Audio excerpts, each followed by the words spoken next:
Hello प्यारे बच्चों और साथियों, आप सभी का स्वागत है अपने YouTube चैनल एनएमएस अड्डा पे। तो आप सभी लोगों के लिए मैं एक महत्वपूर्ण जानकारी लेकर आया हूं। आप लोग समझ गए होंगे, ऊपर ही आपने पढ़ लिया होगा कि एनएमएस स्कॉलरशिप 2026-27 फॉर्म भरना शुरू 27 अगस्त 2025। तो सभी लोग जान गए होंगे किस चीज पे वीडियो है। तो और खुशी की लहर भी आ गई होगी आप लोगों में। तो देखिए, जो हमारा राष्ट्रीय आय एवं योग्यता आधारित छात्रवृत्ति परीक्षा, जिसको हम लोग क्या बोलते हैं इंग्लिश में, NMMS, ठीक है, NMS, ठीक है। तो ये जो हमारा 2026-27 के लिए विज्ञापन जारी हो गया। आप विज्ञापन जारी बोले या आप बता दीजिए कि डेट आ गई है फॉर्म भरने की। तो सबसे पहले देखिए बात कर लेते हैं जो हमारा राष्ट्रीय आय एवं योग्यता आधारित छात्रवृत्ति 2026-27, जिसकी जिसके आपके ऑनलाइन आवेदन 27 अगस्त 2025 से शुरू हो रहे हैं। तो चलिए सबसे पहले बात करते हैं कुछ महत्वपूर्ण तिथियां की, ठीक है, कि क्या है डेट्स के बारे में, इंपॉर्टेंट डेट्स के बारे में बात करेंगे।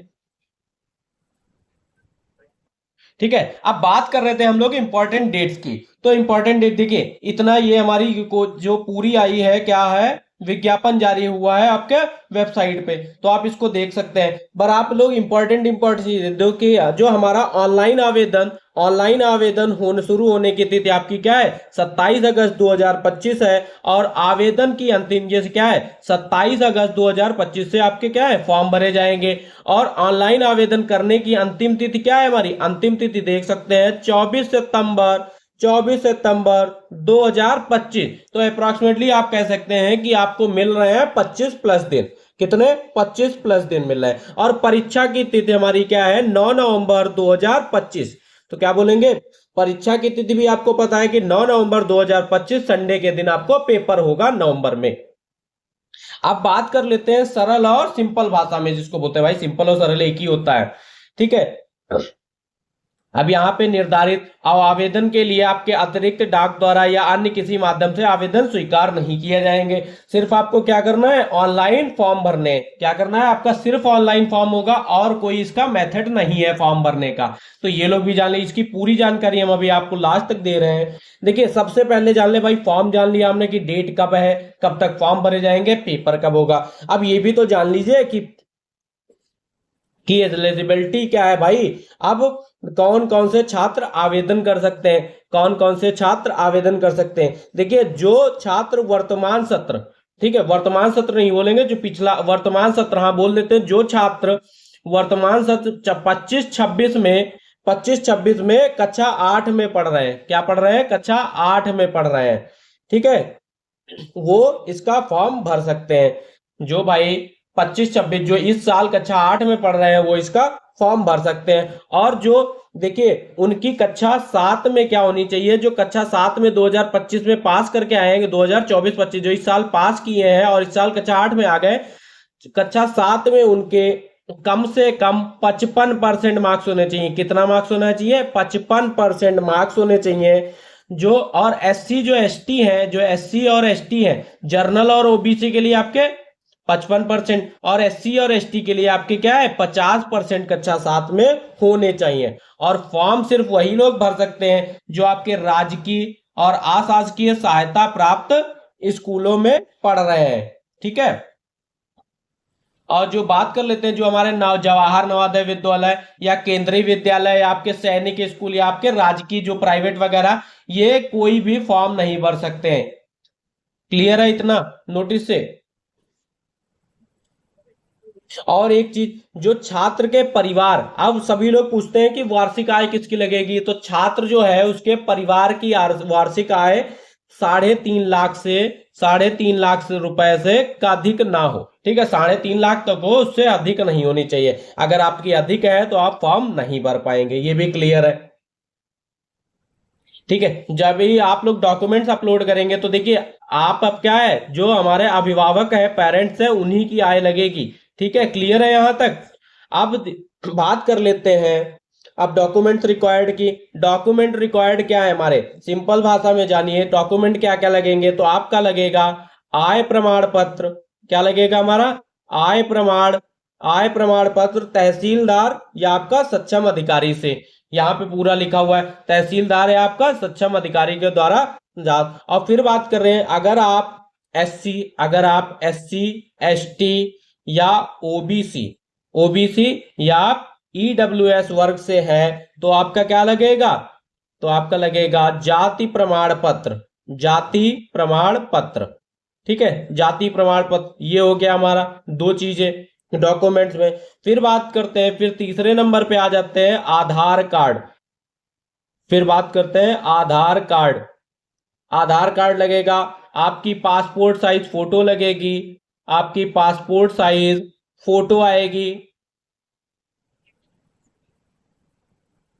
और विद्यालय से आपके संबंधित जानकारी ली जाएंगी। और देखिए सबसे बड़ी बात, आप लोग बहुत लोग फॉर्म जब भरते हैं तब आप लोग क्या गलती करते हैं, जो हमारी जैसे हमारी मार्कशीट पे कुछ डेट ऑफ, आपकी जो रिपोर्ट कार्ड मिलता है उस पे आपकी डेट ऑफ बर्थ कुछ और होती है और आधार कार्ड पे कुछ और होती है, तो आप गलत करते हैं। वहां पे स्कॉलरशिप जब आप पास हो जाते हैं तब आपको दिक्कत आती है। तो आप स्कूल के अनुसार ही, जो हमारा स्कूल में डाटा है स्कूल के अनुसार ही अपनी डेट ऑफ बर्थ भरिएगा, ये चीज जरूर ध्यान दीजिए।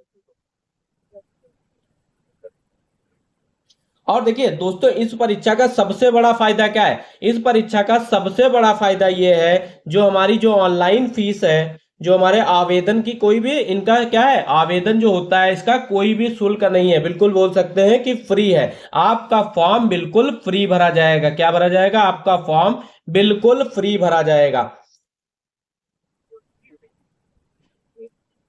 अब भाई आप ऑनलाइन, जैसे आपका कल से शुरू हो रहा है, 27 से शुरू हो रहा है, तो 27 तारीख को आप कैसे ऑनलाइन करेंगे, आप ऑनलाइन कैसे करेंगे, तो ऑनलाइन करने के लिए आपको सिंपल जो इनकी वेबसाइट होती है, एक होती है हमारी www.entdata.in पे आपको जाना है, data.co.in पे जाना है, या आपको गूगल पे सिंपल टाइप कर देना है entdata.con, या आप इस पे चले जाएंगे www.upgov.nic, यहां पे देख सकते हैं।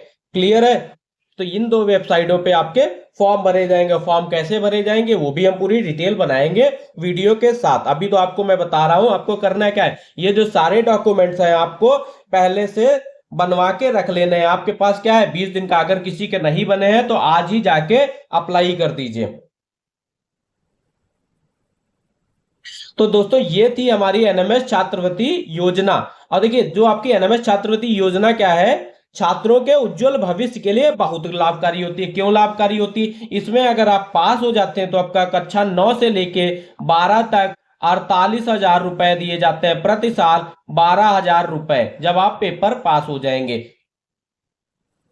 तो इसीलिए आप सभी क्या है, एलिजिबल, जितने भी एलिजिबल छात्र हैं, जितने क्या है, जितने आप फॉर्म भर सकते हैं, आप एलिजिबल हैं, आपके 55% है कक्षा 8 में, कक्षा 7 में, तो आप फॉर्म भरिए, जरूर भरिए, और अपने अड़ोसी पड़ोसी को भी बताइए, सब तक वीडियो ये शेयर करिएगा। और छात्र और छात्राएं समय पर अपना फॉर्म जरूर भरते हैं। बहुत बच्चे फॉर्म इसलिए नहीं भर पाते हैं क्योंकि उनके डॉक्यूमेंट्स नहीं बन पाते हैं। तो डॉक्यूमेंट्स के लिए इसीलिए मैंने जल्दी से वीडियो बना दी। आप लोगों को पहले भी मैं बता चुका हूं कि आप लोग डॉक्यूमेंट्स बनवा लीजिए। अगर देखिए, अगर कोई भी आपको समस्या आती है कि जैसे आप फॉर्म नहीं भर पा रहे हैं, आवेदन करने में कोई भी समस्या आ रही है, तो आप देखिए हमें कमेंट बॉक्स करके पूछ सकते हैं। सिंपल, मैं तुरंत आपका रिप्लाई करूंगा। आप जैसे ही कमेंट बॉक्स में कमेंट करेंगे कि आपका फॉर्म क्यों नहीं भरा जा रहा है, तो मैं तुरंत आपके लिए रिप्लाई दूंगा। या आप कनेक्ट हो सकते हैं, हमें एक व्हाट्सएप ग्रुप चैनल बना, लिंक लगा दूंगा डिस्क्रिप्शन बॉक्स में, आप वहां पे भी मैसेज करके पूछ सकते हैं। मैं प्रॉपर आपको पूरी जानकारी दूंगा कि कैसे आपका फॉर्म भरा जाएगा। अब फॉर्म भरते टाइम आप लोग कोई भी गलती ना करिए। आय प्रमाण पत्र मम्मी या पापा किसी का होना चाहिए परिवार, जाति प्रमाण पत्र आपके नाम पे बनेगा, आधार कार्ड, पासपोर्ट साइज फोटो, और जो भी बेसिक डिटेल्स आपके कॉलेज से ली जाएंगी। तो आप, मैं ये ज्यादा जानकारी आपको ये इसलिए दे रहा हूं कि आपकी गलती ना हो, क्योंकि आप जब गलत करेंगे तो जब आप पास हो जाते हैं तब आपका स्कॉलरशिप भरने के टाइम पे वहां पे दिक्कत आती है। किसी का नाम गलत होता है, किसी ने डेट ऑफ बर्थ गलत कर दी होती है। तो ये चीजें आपको कुछ नहीं करना है। और ये हमारा विज्ञापन देखिए आपका जारी हुआ है पीएन सिंह निदेशक मनोविज्ञान शाला के द्वारा। क्लियर है, एक बार फिर क्लियर कर देता हूं, जो आपकी ऑनलाइन आवेदन ऑनलाइन आवेदन शुरू होने की तिथि क्या है आपकी? 27 अगस्त है। और अंतिम तिथि आपकी 24 सितंबर 2025 है। ये मत सोचिएगा कि डेट बढ़ जाएगी, आप उससे पहले ही फॉर्म ऑनलाइन करने की कोशिश करेगा। और परीक्षा की तिथि भी आपको क्या है? 9 नवंबर 2025। तो आप लोग जो हमारी प्लेलिस्ट वगैरह बनी है वहां से आप अपनी तैयारी जोरों शोरों से अब तो शुरू कर दीजिए, जिसने अभी तक नहीं शुरू करा है। तो धन्यवाद और सभी छात्रों को मेरी ओर से शुभकामनाएं।